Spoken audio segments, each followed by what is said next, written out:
Hey guys, Kate Holson here, coming to you today with a topic near and dear to my work and my heart. We're talking all about social responsibility and corporate responsibility. Corporate social responsibility.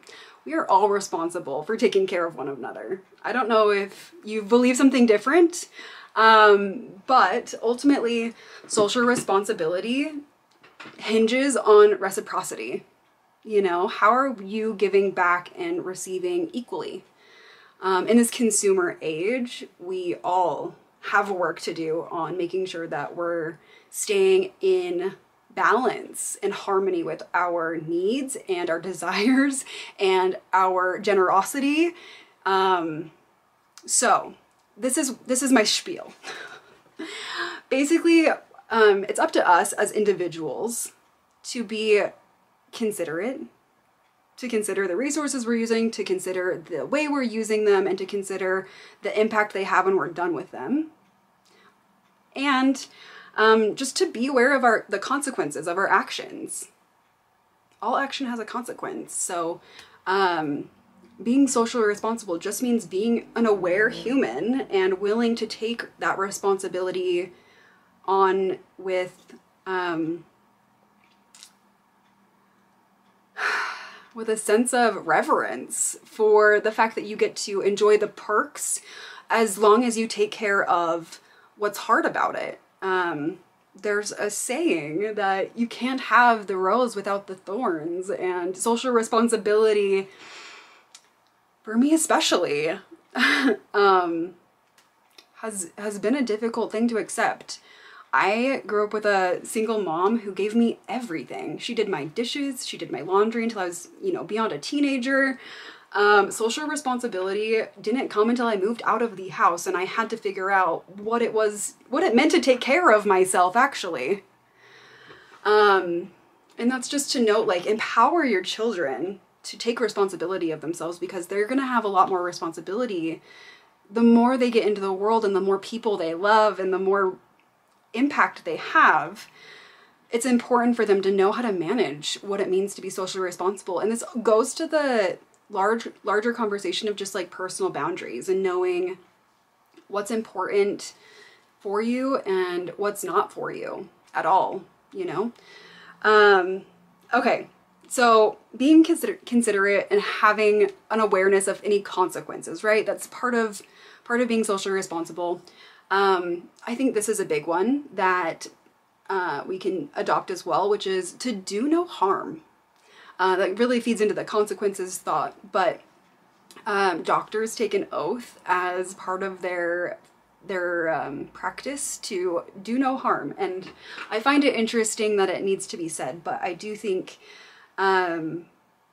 it's worth mentioning that doing no harm is part of all of our responsibility. We're not out in the world attempting to harm things, and it's possible for us to harm something if we're lackadaisical or negligent.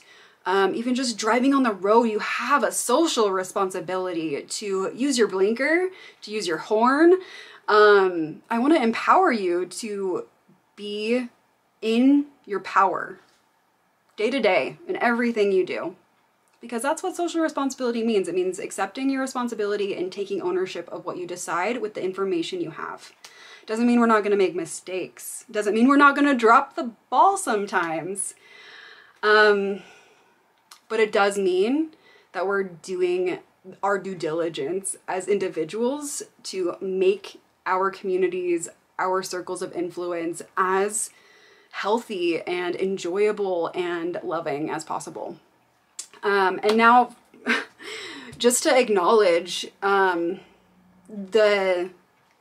where these two meet, right? Social responsibility and corporate social responsibility are one and the same. I want corporations to be considerate and aware of the consequences they cause during their operating, but I also want the workers who are at the corporations to, all of us, any employee who has a job for another corporation, to just be aware of what your role is in maintaining the health and wellness of your internal culture, right?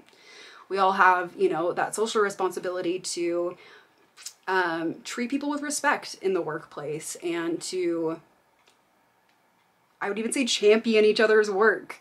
That might be a little above and beyond for everyone, but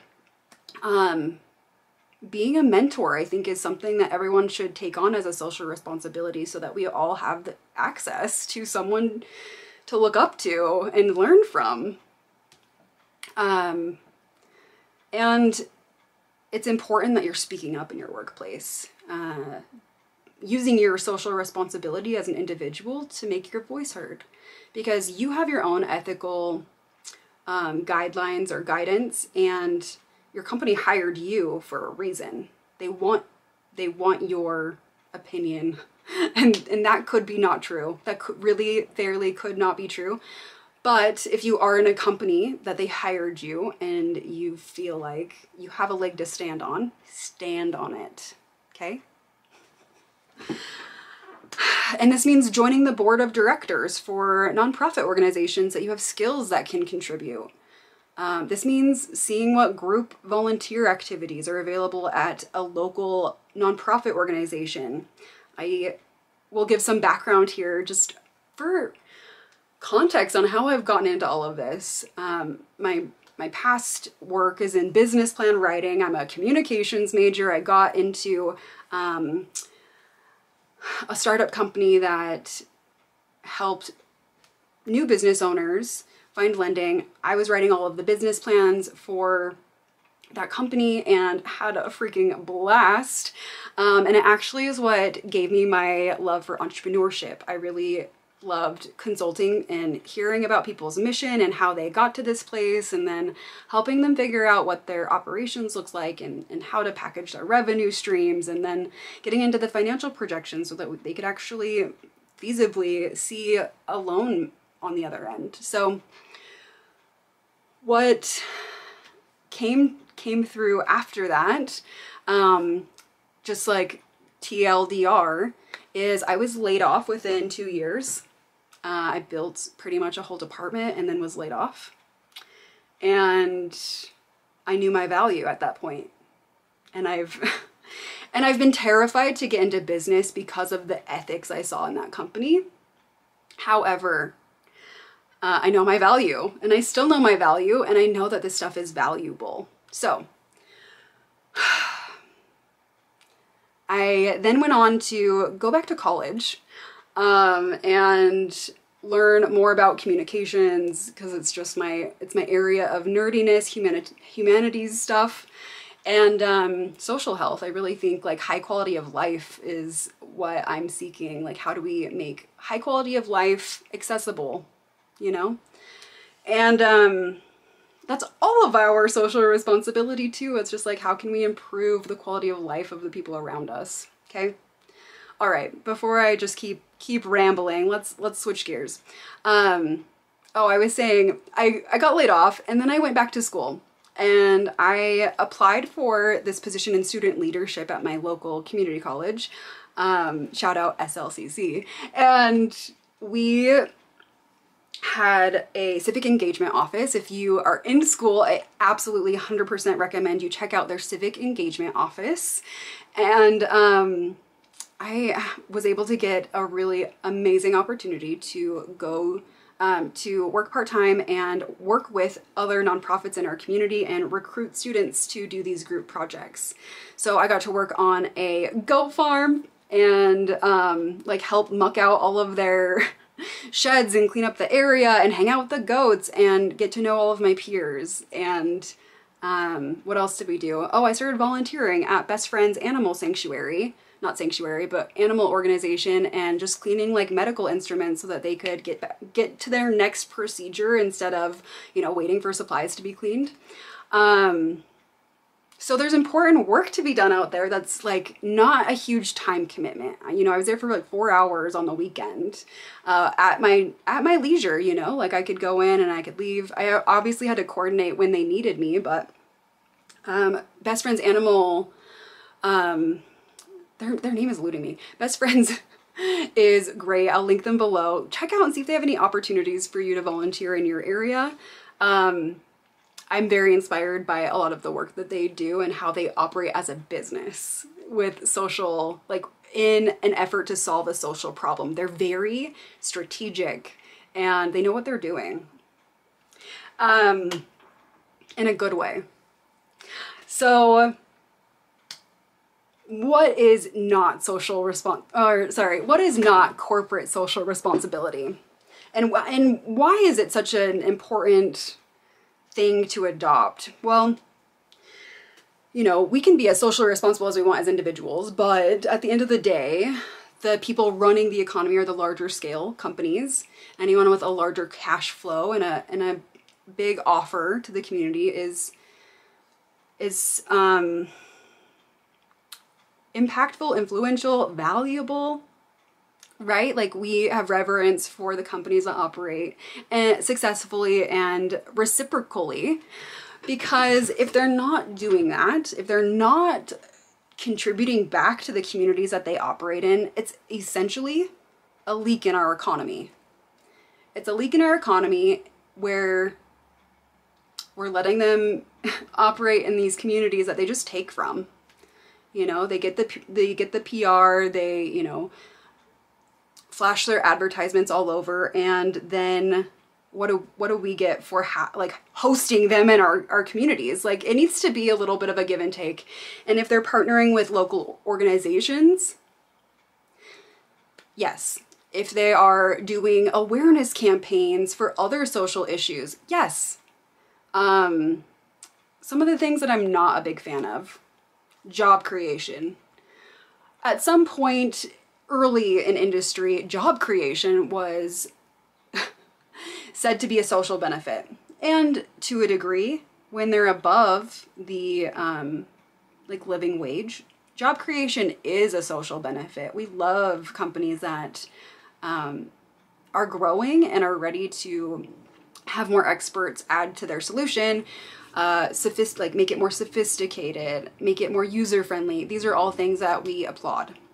However, what I don't appreciate about this history of valuing job creation as a social benefit is there's a tax break associated with job creation, and there is a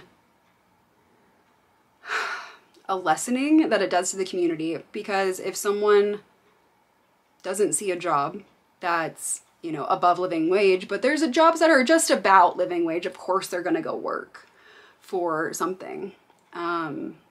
But that takes away their ability to be in their power. Because then it just drives me to this point where I see job creation lose its meaning, right? Like, it just becomes a strategy to create a higher ROI, or a return on investment, to give people low wages. And if your business model functions in a way that hinges on your labor being cheap, I don't think that your business model is very good.